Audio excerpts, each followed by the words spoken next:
Nós estamos estudando sobre a igreja e último domingo nós vimos algumas questões aí sobre o que é igreja, observando mais especificamente o livro de Êxodo. Então, já abra sua Bíblia no livro de Êxodo, que é o segundo livro da Bíblia.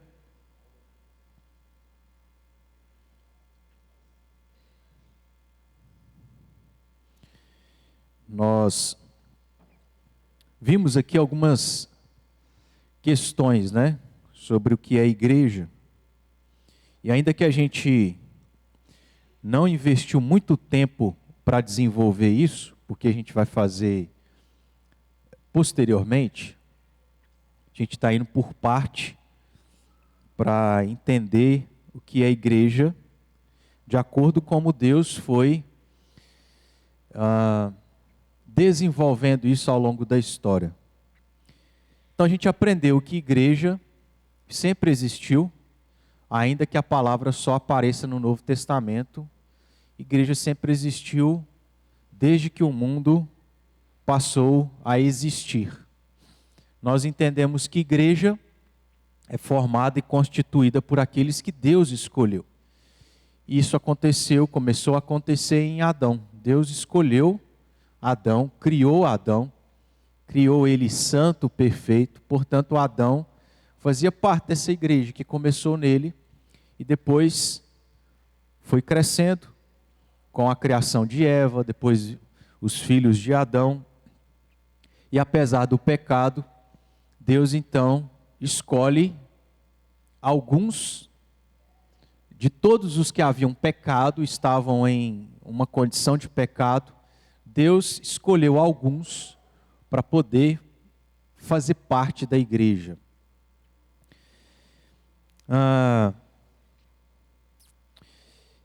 Outra coisa que a gente viu é que a igreja, e aí olhando mais para o livro de Êxodo, é que igreja é liderada por pessoas que Deus chama para isso e também para ensinar. Aqueles que estão ou ocupam o cargo de liderança só ocupam, ou pelo menos deveriam ocupar, uma vez que foram chamados por Deus. Quando a gente olha para a Bíblia, é assim que funciona. Deus é quem chama esses para poder liderar e governar a sua igreja. Então deveria acontecer dessa forma, nem sempre acontece, Alguns mesmos se proclamam aí líderes sobre a igreja e acaba desenvolvendo da maneira que não deveria aquilo que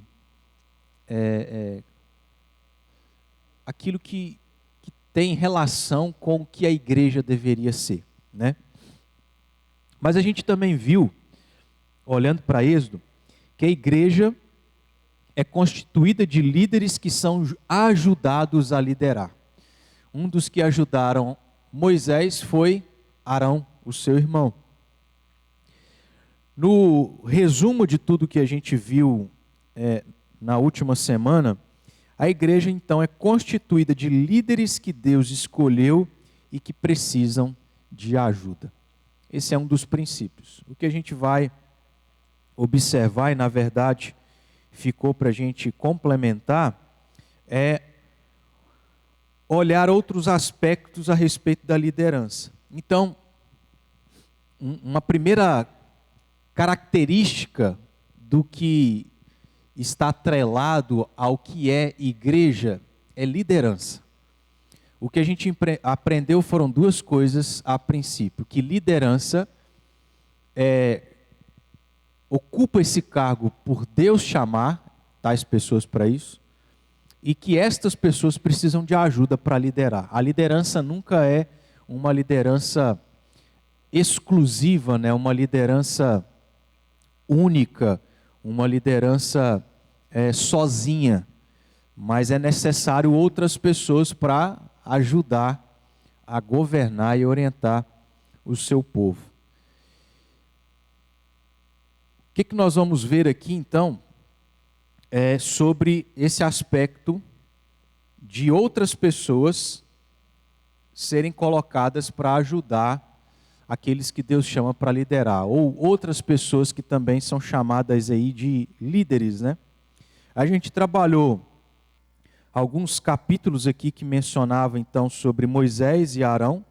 Moisés como líder maior, Arão a ajuda a Moisés por um tempo determinado, e agora a gente vai começar a ver outras lideranças sendo constituídas diante desse povo que era o povo de Deus, que saiu lá do Egito e estava caminhando rumo à terra prometida. A gente vai abrir aí no capítulo 3 de Êxodo.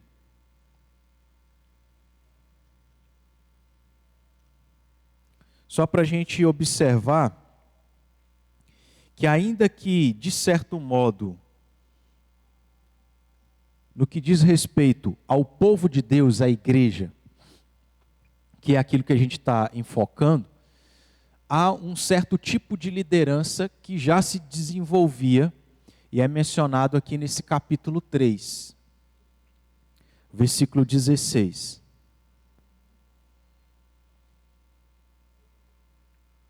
Então, Êxodo 3, versículo 16. Quem pode ler para nós, por favor?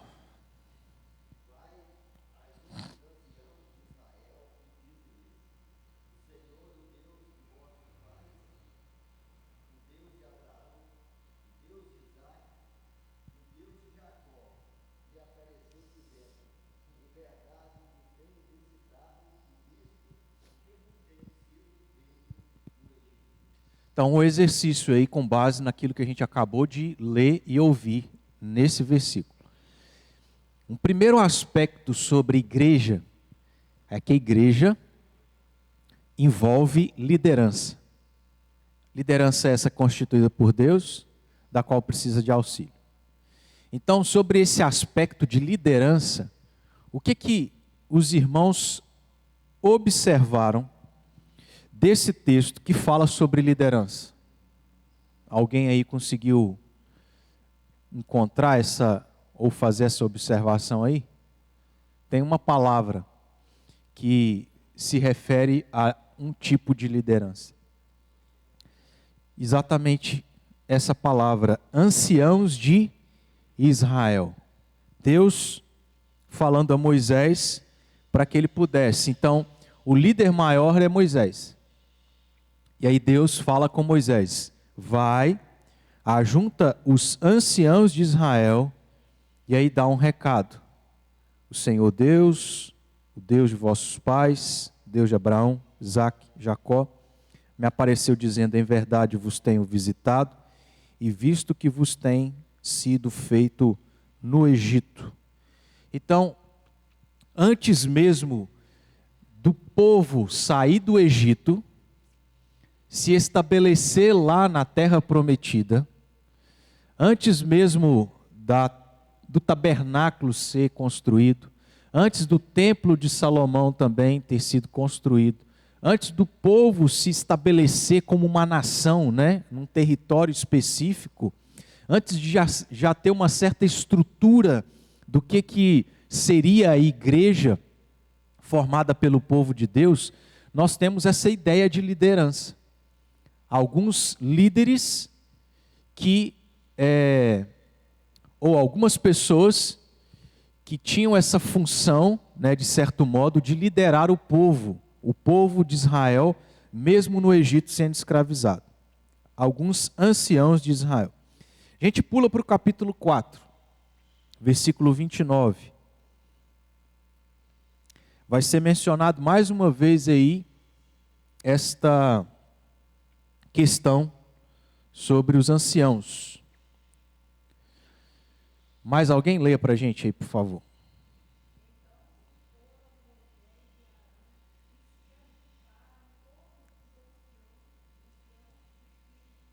Isto.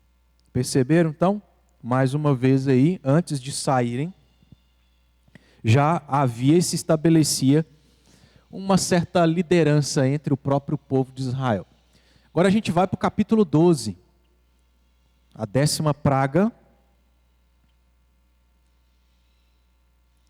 que foi a morte dos primogênitos e que fazia parte a comemoração da Páscoa. Capítulo 12, versículo 21.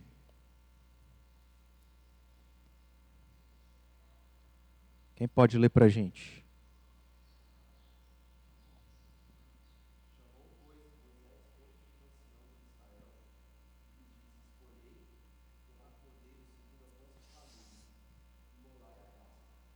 De certo modo, então, meus irmãos, havia uma certa liderança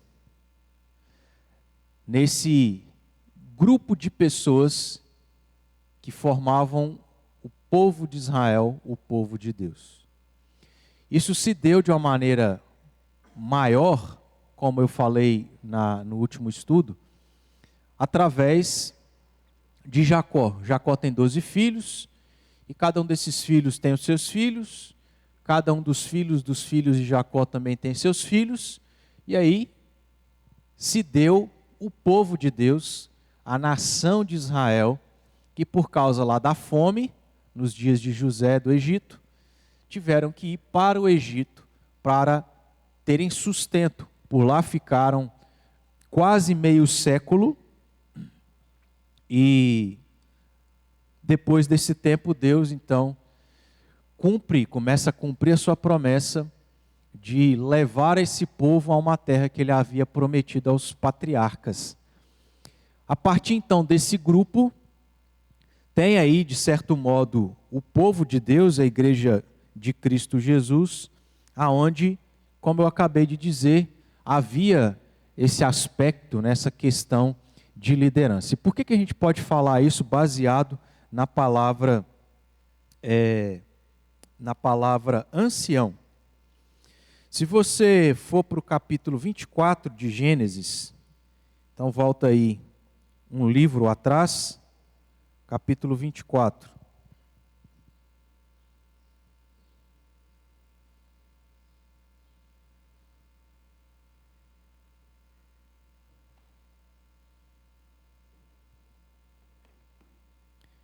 Gênesis 24, versículo 2. Disse Abraão ao seu mais antigo servo da casa, que governava tudo o que possuía: põe a mão por baixo da minha coxa. O que esse texto tem relação com os textos anteriores? A mesma palavra que apareceu naqueles textos que nós vimos no livro de Êxodo, aparece aqui na passagem de Gênesis. Alguém chuta aí qual que é a palavra?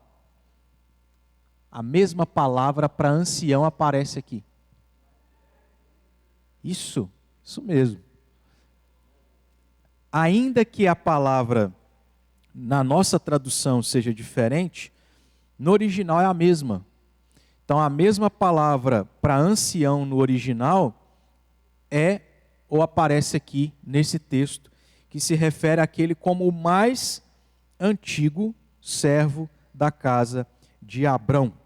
Então a palavra antigo também é traduzida aí por ancião, e não só por ancião, mas por velho.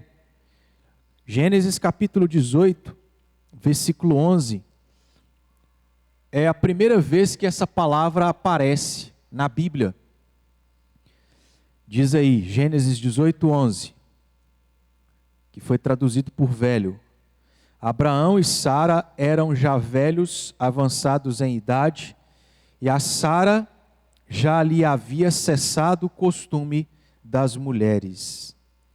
Se a gente também vai para Gênesis 43, 27, também está lá aparecendo. Ele lhes perguntou pelo seu bem-estar e disse: vosso pai, o ancião de quem me falaste, vai bem? Ainda vive? O que é o exercício aqui para nós? Vermos alguns textos em Êxodo que fala sobre essa realidade de uma liderança por meio de anciãos, antes deles irem para a terra prometida, antes do povo, a igreja, se organizar de uma maneira maior e melhor. Qual é o exercício para nós irmos aqui para Gênesis e ver que a palavra no original foi traduzida aqui por antigo, velho e ancião? Para a gente entender que são palavras sinônimas. E ao entender que são palavras sinônimas, nós também compreendermos o que implica, ou o que significava alguém que recebia esse título, né? Vamos assim dizer. O título de velho.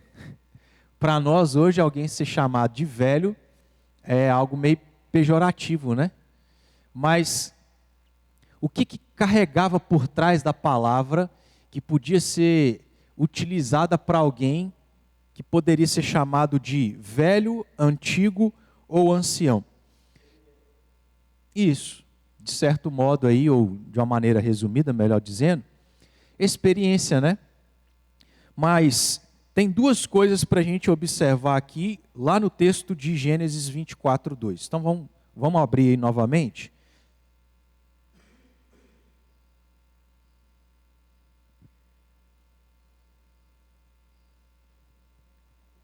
Gênesis 24, 2. Repetindo o texto. Disse Abrão ao seu mais antigo servo da casa, que governava tudo o que possuía, põe a mão por baixo da minha coxa. A gente já entendeu que a palavra antigo pode ser substituída por velho ou por ancião, que é o que aparece aí principalmente no livro de Êxodo. Mas aqui em Gênesis, nessa passagem onde aparece essa mesma palavra lá no livro de Êxodo, onde foi traduzido por ancião e aqui foi traduzido por antigo, a gente observa duas coisas importantes sobre o ancião, no caso aqui da casa de Abraão. A primeira coisa é aquilo que o Ailton falou acertadamente, que antigo implica em quê? Experiência.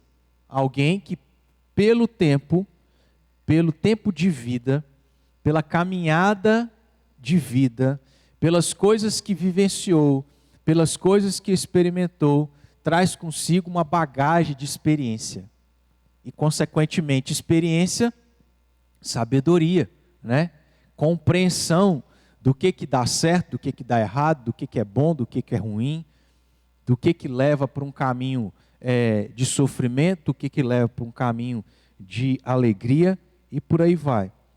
A primeira questão importante, então, é essa ideia de mais antigo ser aquele que tem mais experiência, aquele que tem responsabilidade, né? Aquele que não é imaturo. Era então o mais antigo, de mais idade, de idade mais avançada, o mais velho na casa de Abraão. E qual que é a segunda coisa importante aí para a gente observar do que é mencionado sobre esse mais antigo servo da casa? Olhando aí para o texto.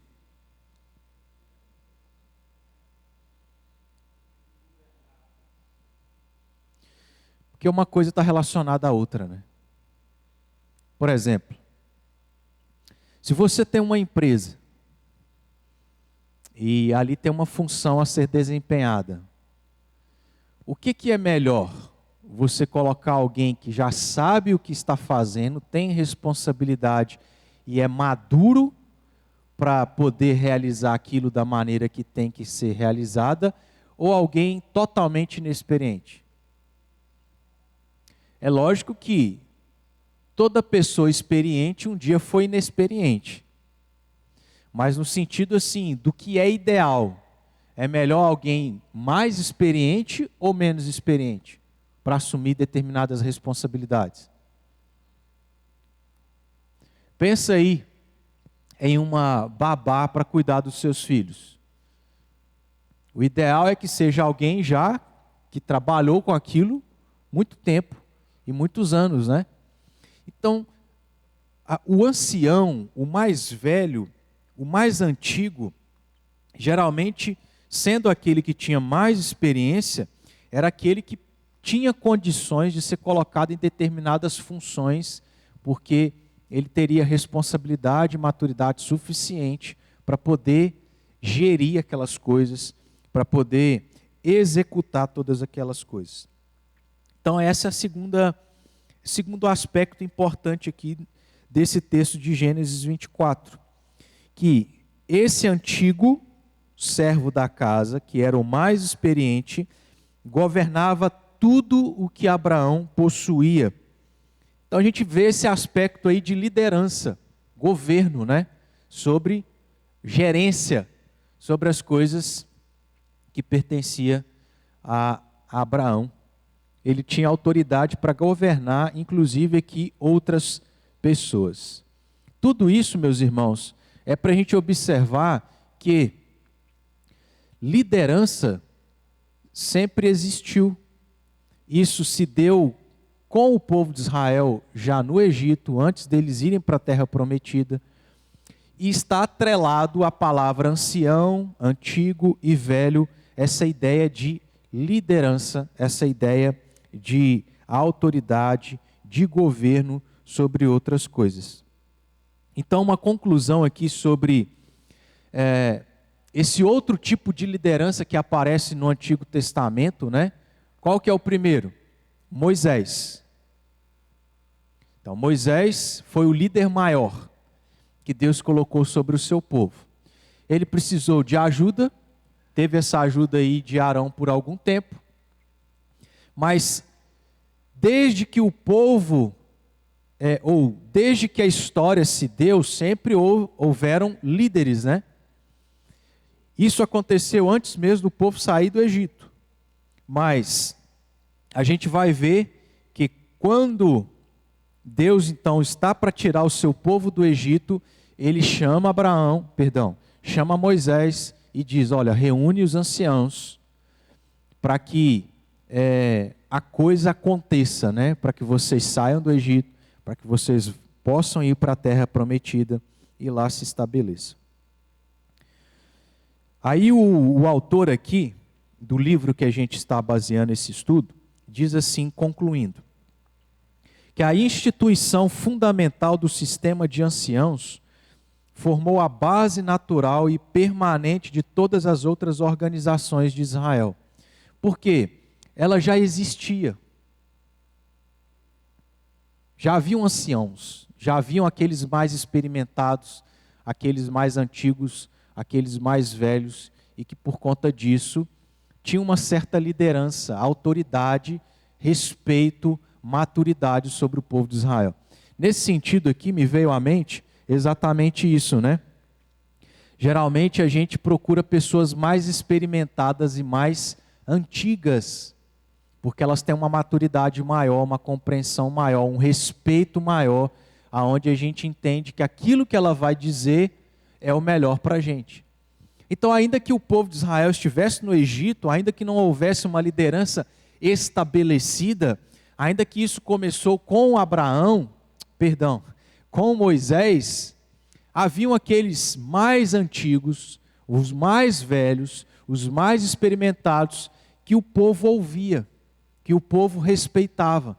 Então é por isso que a gente leu aqui o texto de Êxodo, né? No início, Êxodo 12, por exemplo, ou também capítulo 3, capítulo 4, aonde Deus fala para Moisés e também para Arão: olha, chamem os anciãos e falem aos anciãos que eu estou tirando o povo aqui do Egito para levá-los para a terra prometida. Por quê?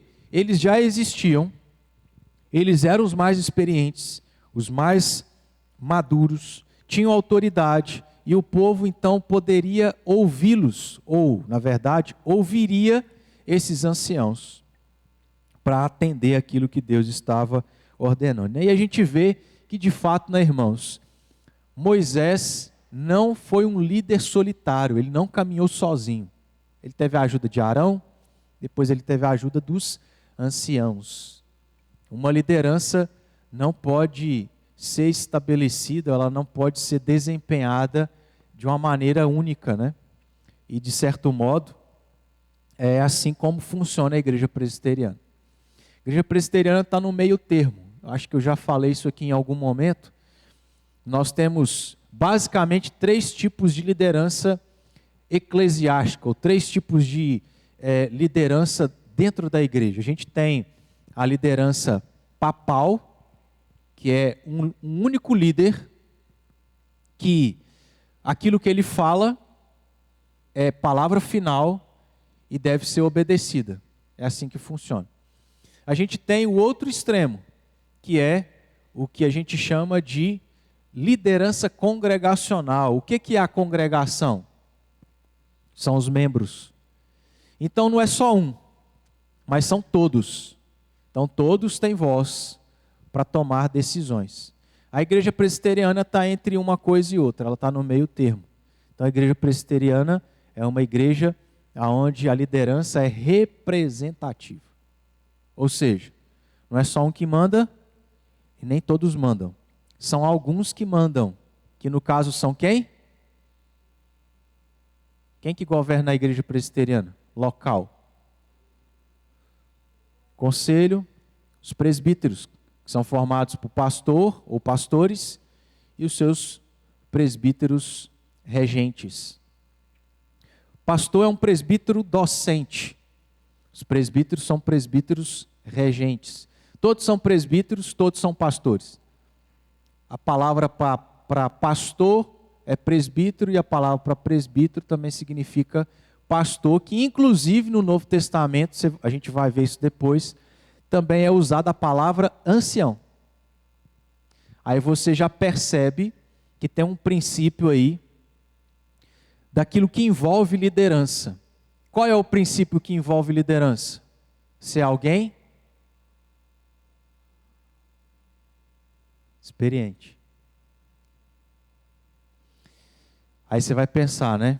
Então tem que ser experiente como? Velho? Cabelo branco? Quando a gente olha para a Bíblia, no sentido geral, parece que está implícito essa questão de velho mesmo, né? Seus, sei lá, 80, 90, né?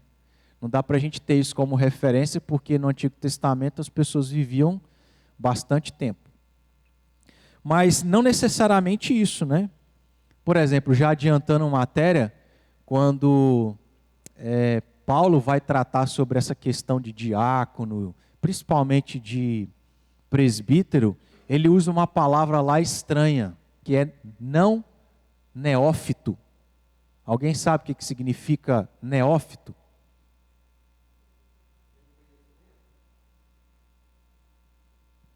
Não está errado, não.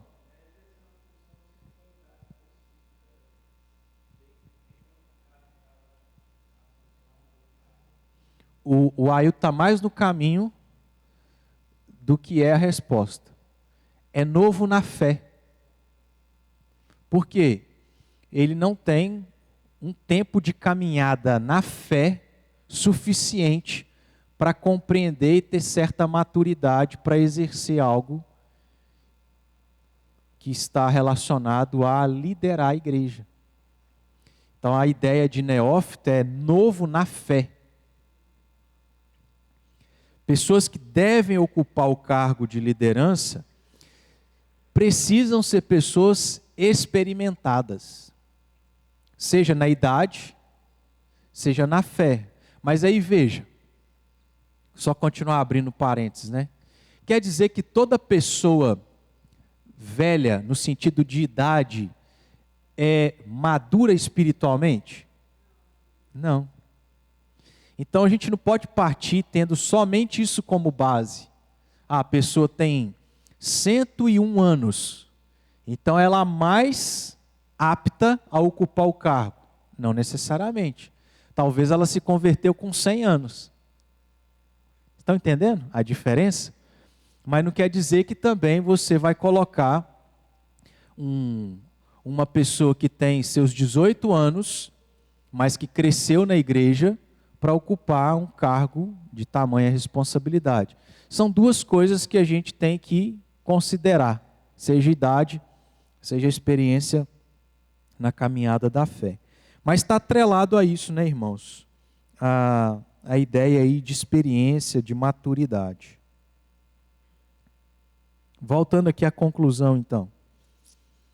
A instituição fundamental do sistema de anciãos formou a base natural e permanente de todas as outras organizações de Israel. Por causa dos anciãos que já existiam, isso foi o fundamento para todas as demais coisas no que diz respeito à liderança com o povo de Israel. Com isso cresceu o espírito de reverência para com a lei e a justiça, e uma reverência e respeito para com a autoridade legalmente constituída. Essa instituição tinha raízes tão profundas na vida de Israel, desde a época dos patriarcas, que era impossível de tirá-las da sua vida. Era algo normal, natural, da cultura, que já existia, já acontecia, mas a partir disso é que foi se estabelecendo, né, uma liderança aí, mais organizada, a partir dos anciãos. Ficou claro isso aqui, irmãos? Então, só para resumir, a gente tem liderança como algo natural da vida. Nós precisamos de líderes para as coisas caminharem, né? Para a gente ser regido, para ter um rumo. Então isso sempre aconteceu, isso sempre existiu, não foi diferente com o povo de Israel, ainda que o povo estivesse sendo formado. Por causa disso, e a partir de Moisés e também Arão, isso foi se formando com o povo de Israel. Então Deus chama Moisés, Moisés é auxiliado por Arão, Deus também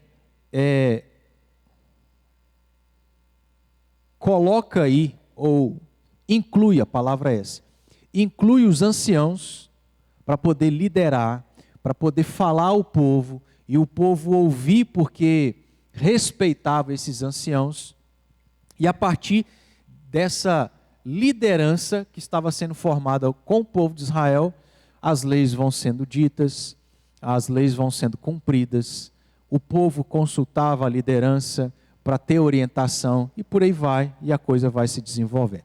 É isso que a gente vai ver aqui no próximo texto, que foi citado, acho que pelo Peter, domingo passado, que é o capítulo 18 de Êxodo.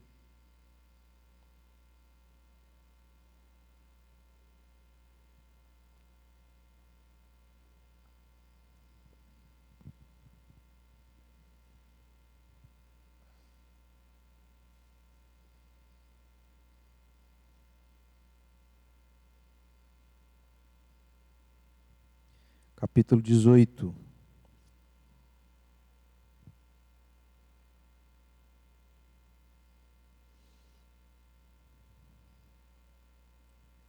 A partir do versículo 13.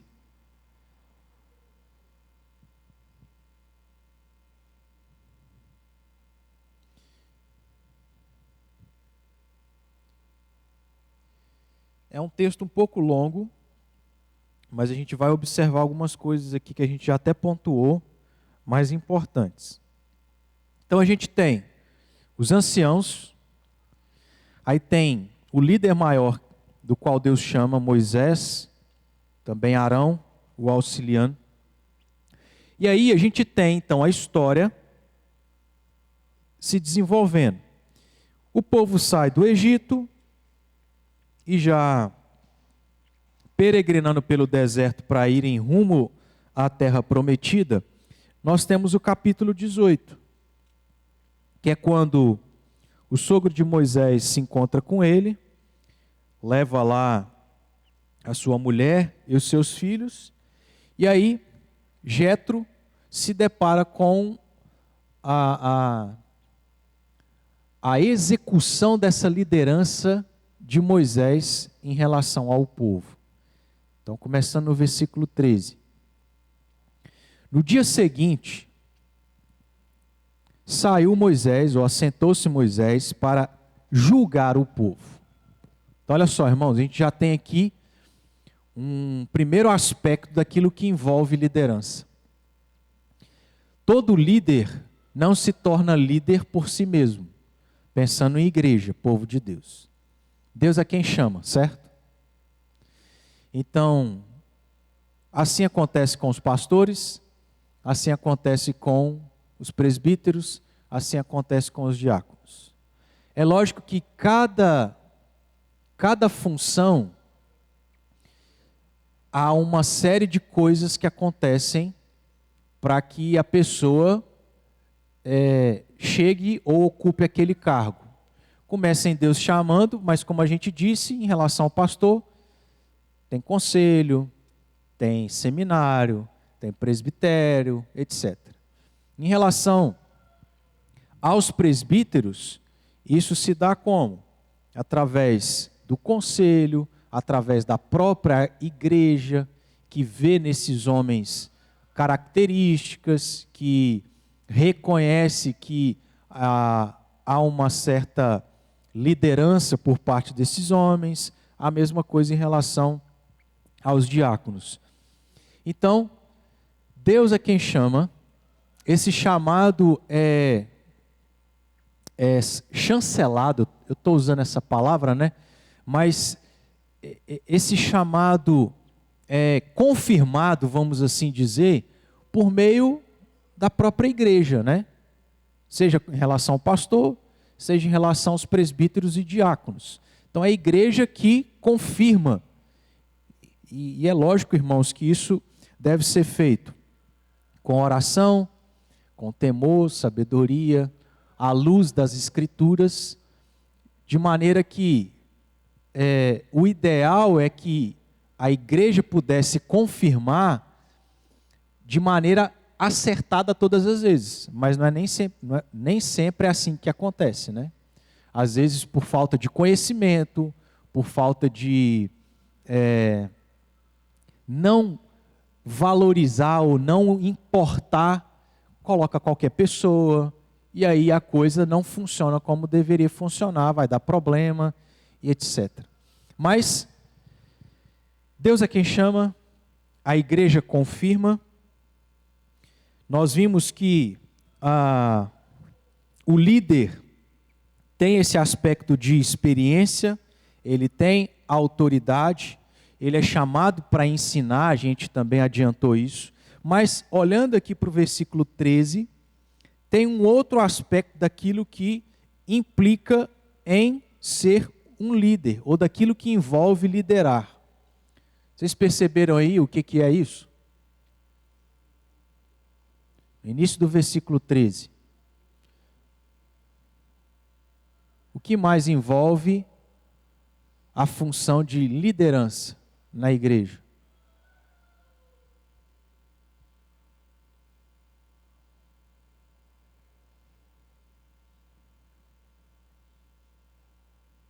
Quem quer chutar?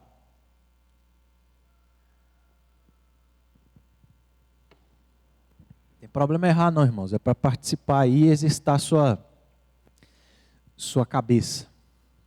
Hã? Julgar? Acertou. O que envolve? Moisés era um líder ou não era? Sim ou não? Sim. E sendo líder, o que ele teve que desempenhar? Julgar. Então, irmãos, ainda que a gente esteja olhando aqui para o Antigo Testamento, o povo de Israel, o que envolve a liderança na igreja fazer e realizar é o quê? Julgar.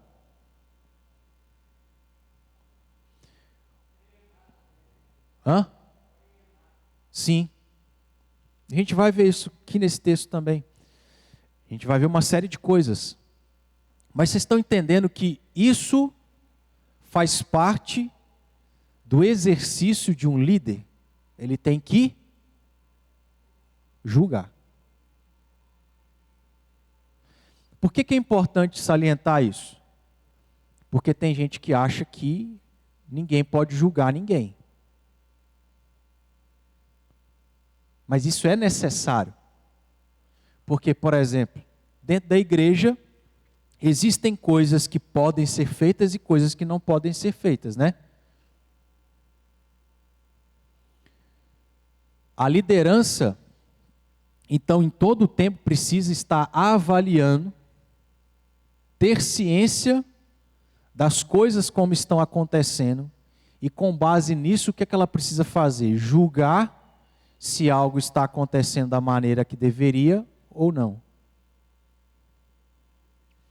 Se não está acontecendo da maneira que deveria, ou vou encerrar esse ponto, mas exemplificar aqui um outro aspecto para provar de que a liderança tem que julgar.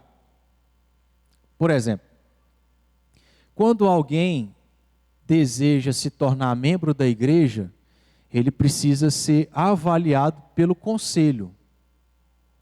Para ser avaliado pelo conselho, essa pessoa vai ser questionada, ela vai responder, e com base nas respostas, o que o conselho vai fazer? Vai julgar se aquela pessoa está apta para ser membro ou não. Quando algum membro comete algum erro e o conselho precisa disciplinar, o conselho precisa julgar aquela pessoa para saber se ela fez algo errado ou não, e se ela fez algo errado, o que aquela pessoa vai ter que, qual a disciplina que vai ter que ser aplicada à vida daquela pessoa. Então vocês entendem que faz parte do exercício daqueles que lideram julgar?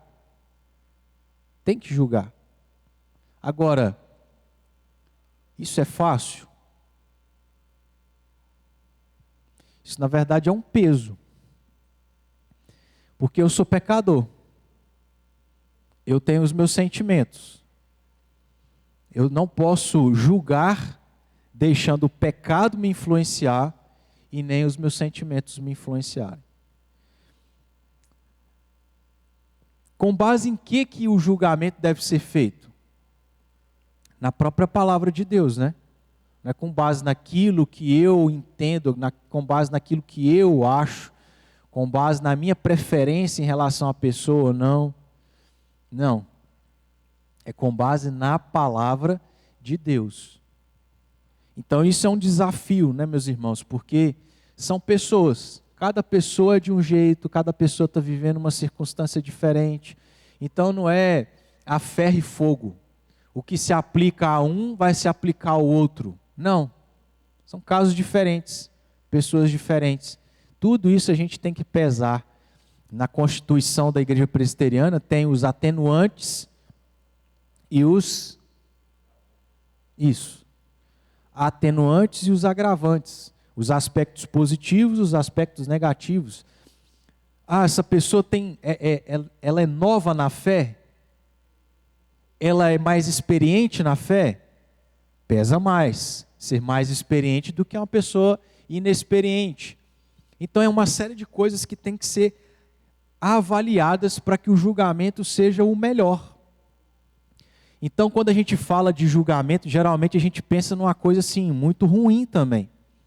Mas o julgamento é necessário para que o que é justo seja feito, para que aquilo que precisa ser aplicado, seja aplicado de maneira justa e benéfica. Quando a gente fala sobre disciplina, também geralmente a gente vê isso como algo ruim, mas a disciplina, vai lá olhar em Hebreus capítulo 12, o próprio autor, Deus através do autor, vai dizer que a disciplina tem efeito benéfico, é para tratar o nosso coração, é para a gente se tornar melhor. No dia seguinte, assentou-se Moisés para julgar o povo. julgar as demandas. É como se fosse assim: aconteceu uma discussão entre dois irmãos, dois israelitas. Esses israelitas iam procurar Moisés para saber, aconteceu isso, aconteceu aquilo, fulano fez isso, ciclano fez isso. E aí? Com base nas informações, com base na situação, o que Moisés ia fazer? Fulano está errado, ciclano está certo. É mais ou menos o que aconteceu com aquelas duas mães lá, quando Salomão se tornou rei, se lembram? Uma mãe se deita sobre um filho, ele acaba morrendo, e aí ela falou que o filho não era dela, e aí cada mãe falava que o filho era seu, e Salomão precisou julgar, com base nas informações, e aí ele precisava julgar da maneira justa e certa. Já pensou se Salomão julga de maneira errada e fala que o filho era da mãe que não era a mãe do filho? Então é muito sério, né? A responsabilidade é muito grande para aqueles que Deus coloca como liderança e a igreja reconhece como tal. Nesse sentido, irmãos, então você como membro da igreja presbiteriana, você já entendeu que a liderança aqui não é só do pastor, mas também não é da igreja. É de alguns que a igreja escolhe para representar os seus interesses. Esses têm a função, olhando aqui para esse texto, de julgar. A gente precisa entender isso, para que quando o líder exerça essa função, a gente não ache ruim. Ele tem essa função. Mas, de qualquer forma, isso é algo muito sério e de muita responsabilidade. Continuando aí, então, versículo 13. No dia seguinte, assentou-se Moisés para julgar o povo. E o povo estava em pé diante de Moisés, desde a manhã até o pôr do sol. Então, o dia todo Moisés estava ali, exercendo essa função de liderança, que dentre tantas coisas era julgar as demandas do povo. Quando se fala sobre julgar está implícito aí também a ideia de orientação, que foi uma das coisas que foram citadas aqui. Mas a gente vai ver isso. Então, isso era feito o dia inteiro. Por quê? O povo de Israel não era 100 pessoas. Eram milhares de pessoas.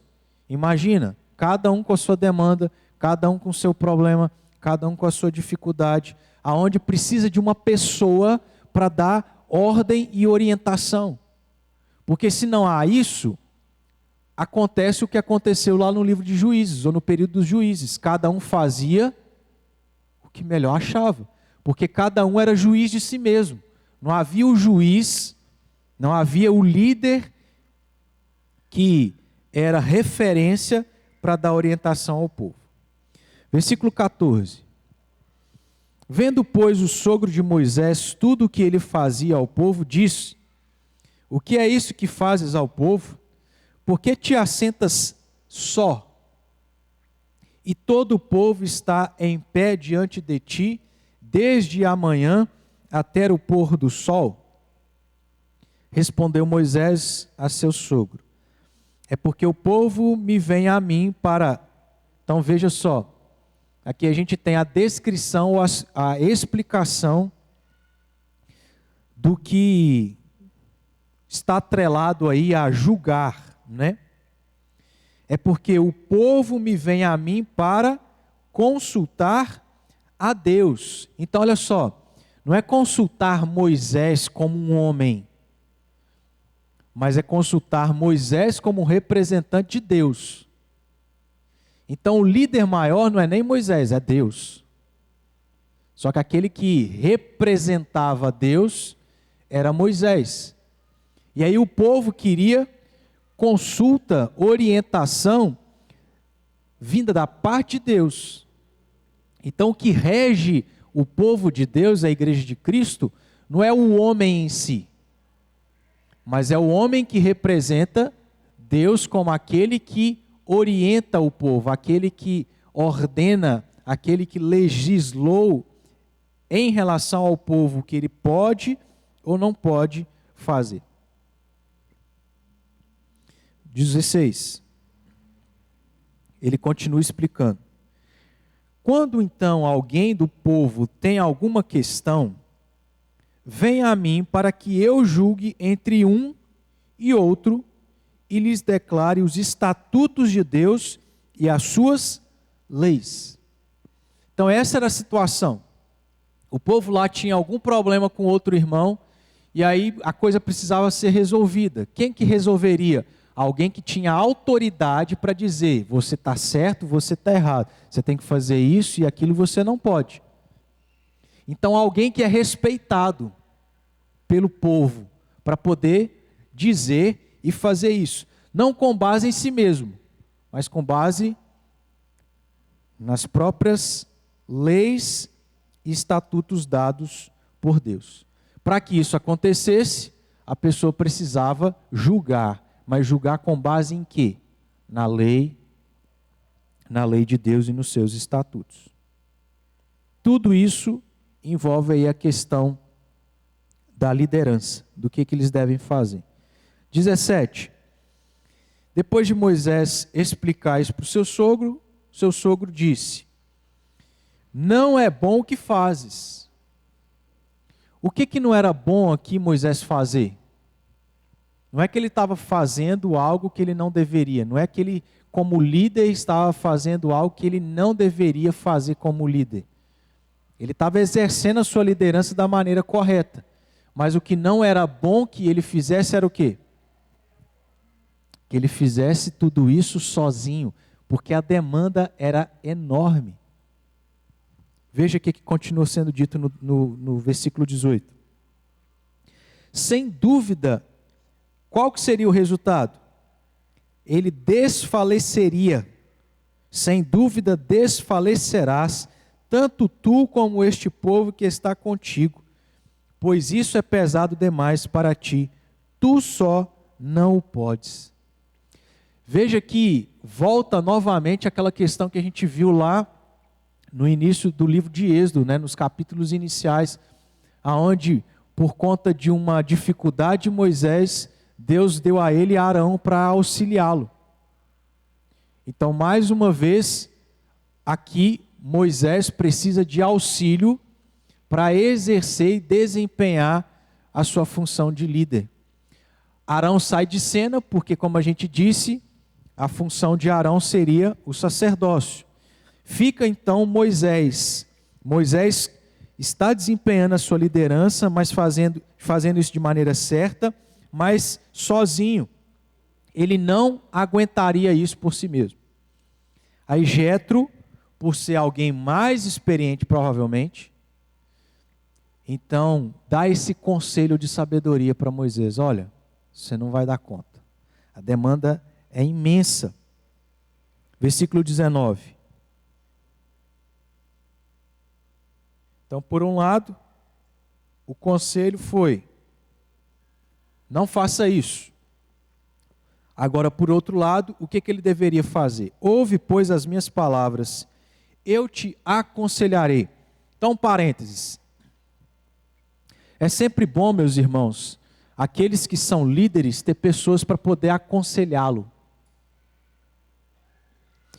E, não necessariamente, mas é bom que esse aconselhamento seja de pessoas mais experientes. Eu, como alguém que sou, de certo modo, inexperiente, eu não sei fazer tudo. Tem demandas tão complexas, situações tão complicadas dentro da igreja, que a gente não sabe o que faz. E aí o que a gente precisa? De bons conselheiros para poder ajudar. Liderança envolve ter bons conselheiros, conselheiros experientes para ajudar. Voltando no versículo 19. Ouve, pois, as minhas palavras, eu te aconselharei, e Deus seja contigo. Representa o povo perante Deus, leva as suas causas a Deus. Então, já está dizendo assim, olha, você não está errado naquilo que você está fazendo como líder. É isso mesmo. representa o povo, leva suas causas a Deus. O que mais? Aí vai naquilo que o Dodô falou. 20, versículo 20. Ensina-lhes os estatutos e as leis e faz-lhes saber o caminho em que devem andar e a obra que devem fazer. O que envolve a liderança fazer? Não só julgar, não só avaliar, analisar com base na palavra de Deus, mas orientar, ensinar o povo as coisas sobre Deus. Veja, se essa é uma das funções, então pode alguém ocupar o cargo de liderança sem ser alguém que não conhece a Escritura, alguém que não sabe, ou não tem sabedoria, ou não sabe orientar, não sabe ensinar, passar isso para o povo de Deus? Ele precisa ter essas habilidades, precisa ter esses requisitos, porque isso faz parte do exercício de liderança da igreja e do povo de Deus. 21. Então Moisés é um líder, ele está desempenhando-se de maneira certa, mas sozinho, ele precisa de ajuda. Quem são aqueles que vão ajudar Moisés a julgar, a orientar e a ensinar, a pregar a palavra de Deus? 21. Procura dentre o povo homens capazes para isso.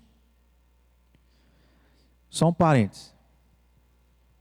O que a gente faz se, por exemplo, na nossa igreja a gente não tiver pessoas capazes que têm essas habilidades para exercer essas habilidades? O que a gente faz?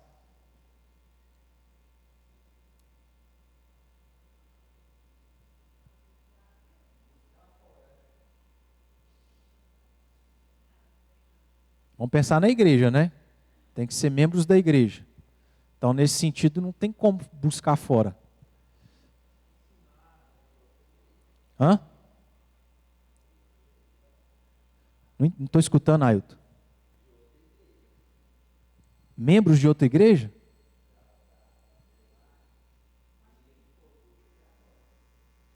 Então, mas é porque o problema é que para ser de outra igreja, a pessoa tem que ser transferida para cá, entendeu? Então a gente está limitando aos membros da nossa igreja. Você não tem pessoas capazes, porque elas não sabem ensinar, elas não conhecem a Escritura como deveria, elas não sabem orientar. O que a gente faz? Orar é uma das coisas. Maria Geralda acertou. Procurar fora não é o caso. Sabe por que às vezes não tem, irmãos? Porque não há um preparo de liderança, né? Porque tem pessoas que se destacam aqui, destacam ali, mas às vezes não está preparado em tudo aquilo que precisa, né? Como que a gente faz isso? Treinando líderes, né? Isso vem com o tempo. Mas, homens capazes. O que é um outro requisito? Olhando aí o versículo 21. Tementes a Deus. Pessoas que vivem de maneira certa, obediente. A sua conduta é uma conduta coerente com a palavra de Deus. Para isso, irmãos, veja só, a gente tem que conhecer os irmãos. Você tem que conviver com os irmãos. E de certo modo você tem que avaliar.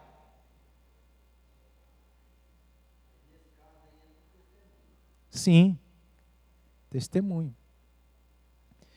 Meus irmãos, isso a gente está aplicando já para nós aqui, né?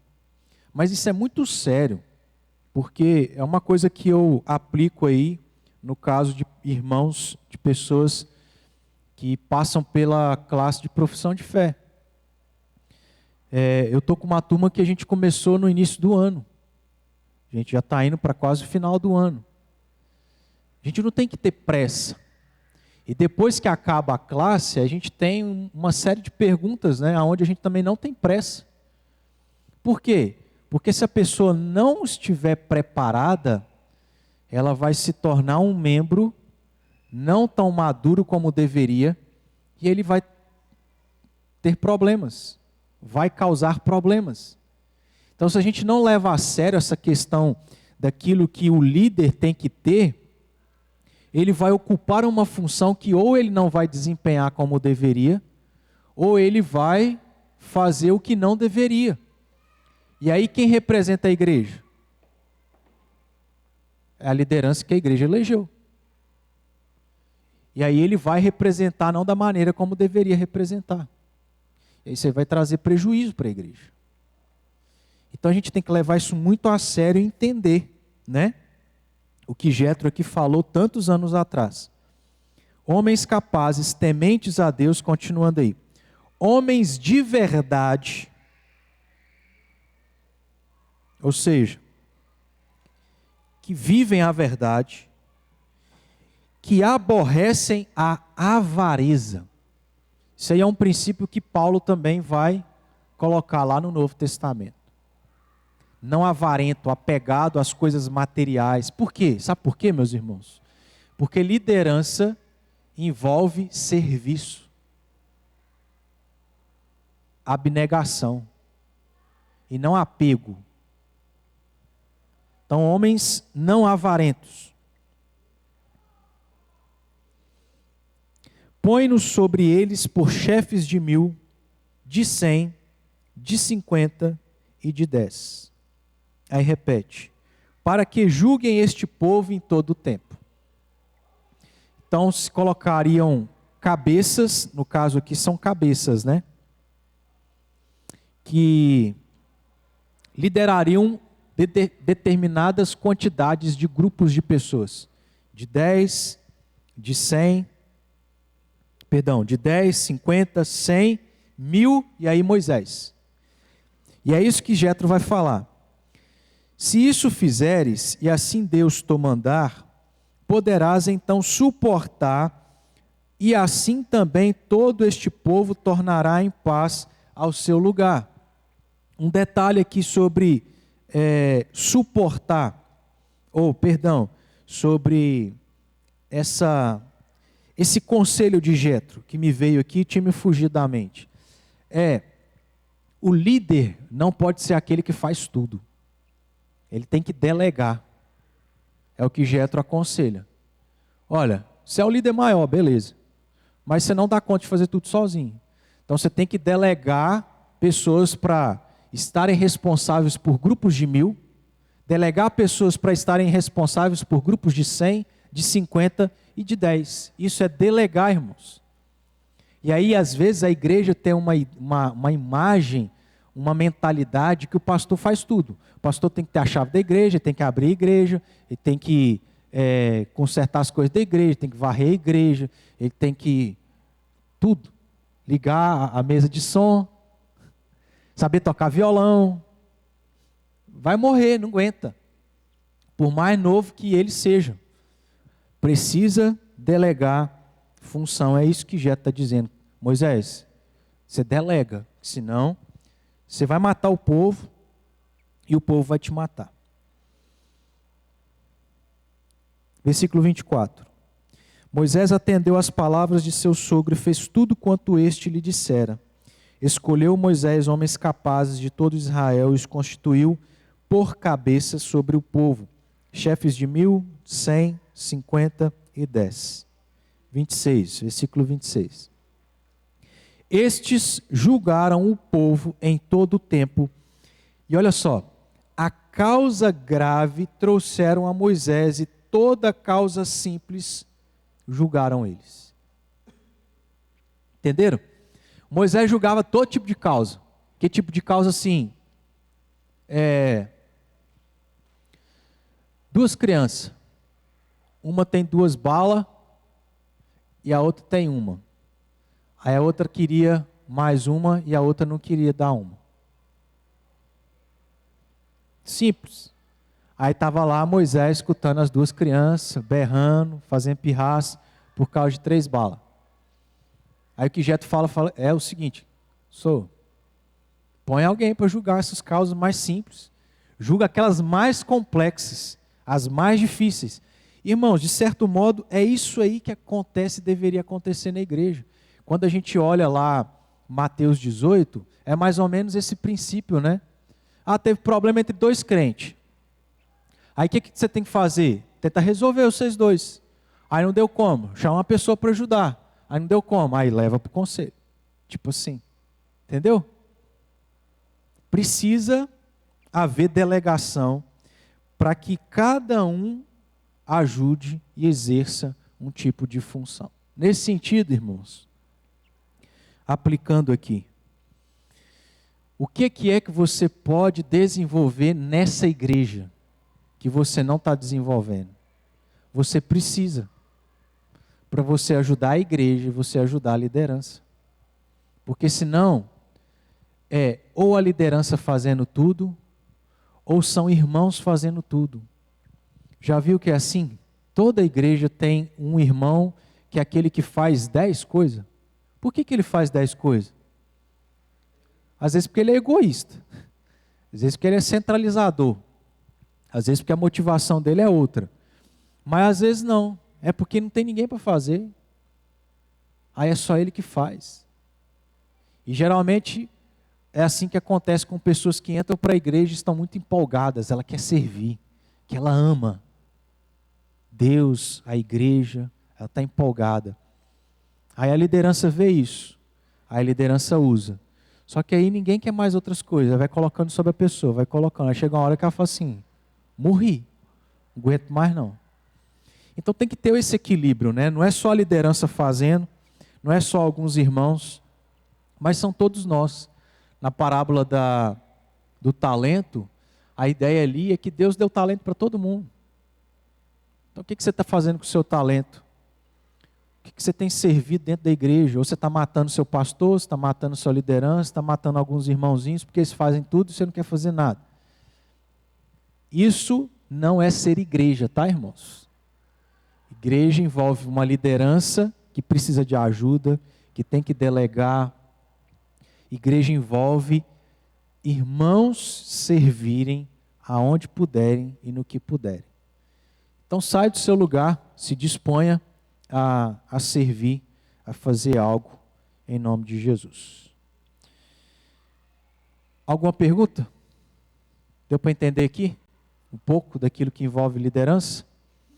Já guarde isso no seu coração, irmãos, porque nós, como igreja presbiteriana, vez por vez, temos que ter assembleias, né, para votação de diáconos, de presbíteros, inclusive presbíteros, né, em relação a pastores que vão pastorear a igreja, precisa também estar aí dentro daquilo que a gente aprendeu nessa passagem, principalmente aqui, que a gente acabou de ver. Se a gente sempre consultar estas coisas, com certeza nós teremos pastores e líderes que vão nos representar ou representar o interesse da igreja de maneira correta, tá bom? Então é isso. Vamos orar? Vamos ficar de pé?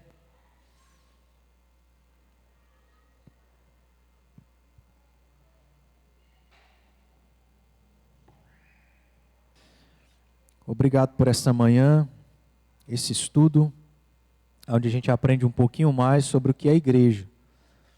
Para que a gente entenda, ó Deus, que a igreja tem os seus líderes chamados por Ti, que precisam de ajuda e, ó Deus, na verdade o Senhor concede talentos e dons, habilidades aos crentes que o Senhor mesmo chamou para desempenharem as funções necessárias para que a igreja viva como igreja, para que ela, ó Deus, possa fazer a Tua obra nesse mundo.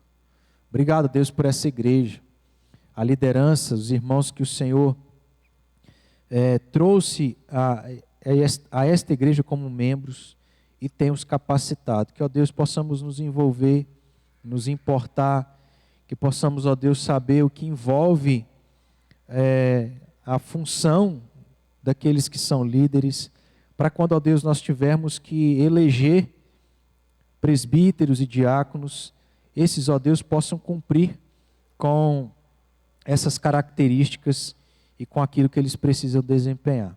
Abençoe o teu povo, ó Deus, a nossa vida, é a oração que assim nós fazemos em nome de Jesus. Amém. Deus abençoe, irmão.